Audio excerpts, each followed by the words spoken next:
হায় আল্লাহ, কোনদিন যেন আমার জানাজার নামাজের ডাক চলে আসে, বলা যায় না।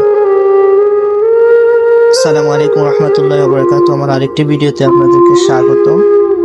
আজকে একটি জানাজার নামাজ আছে, জানাজার নামাজে অংশগ্রহণ করার জন্য যাচ্ছি। আপনি কি জানেন কখন আপনার জানাজা? অবশ্যই না। তাহলে কেন বলেন আগামীকাল থেকে ভালো হয়ে যাব, আগামীকাল থেকে নামাজ পড়ব? আপনি অনেক ব্যস্ত।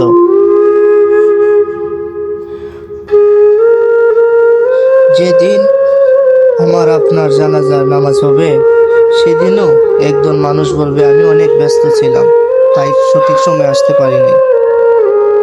কিন্তু একটা মুহূর্তের জন্য কিভাবে দেখেছেন যে আসলে মানুষ যতই ব্যস্ত থাকুক না কেন, জানাজার নামাজ আদায় করে ঠিকই প্রত্যেকের কাজে চলে যাবে।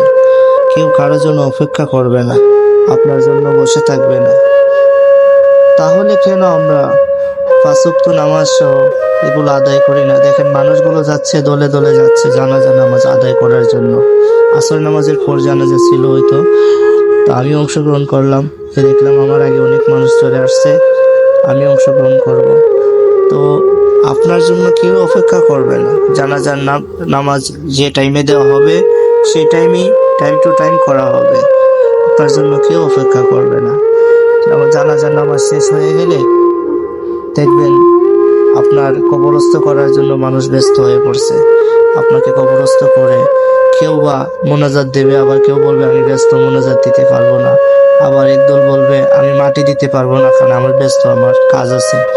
অর্থাৎ আপনাকে কবরে থাকতে হলে, কবরের জগতে থেকে শুরু করে আখেরাতে থাকতে হলে আপনাকে পাঁচ ওয়াক্ত নামাজ এবং নবীজির সুন্নত তরিকা, মানুষের সাথে ভালো আচরণ, এগুলো আপনাকে করতে হবে। যদি এগুলো আপনি না করেন, দুনিয়া অবধি হয়তো আপনার পাওয়ার ছিল, টাকা ছিল, কোনো সমস্যা ছিল না, কিন্তু যখন আখেরাতে যাবেন তখন কোনো টাকা কাজে আসবে না, কোনো পাওয়ার কাজে আসবে না, কোনো বংশগত কোনো পাওয়ার কাজে আসবে না। সেদিন ফেরেশতাদের হাতে মাইর খেতে হবে, জাহান্নামের আগুনে জ্বলতে হবে।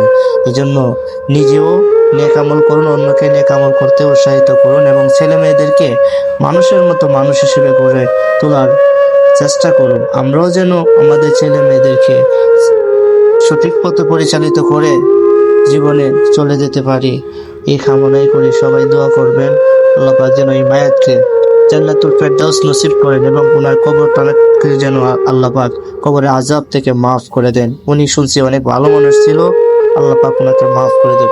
আমিন সুম্মা আমিন। আমার জন্য সবাই দোয়া করবেন। আর আমার ভিডিওগুলো ভালো লাগলে শেয়ার করতে পারেন, কমেন্টস করতে পারেন। কোন বিষয়ে ভিডিও বানানো যায় আপনারা আমাকে পরামর্শ দিতে পারেন। ধন্যবাদ।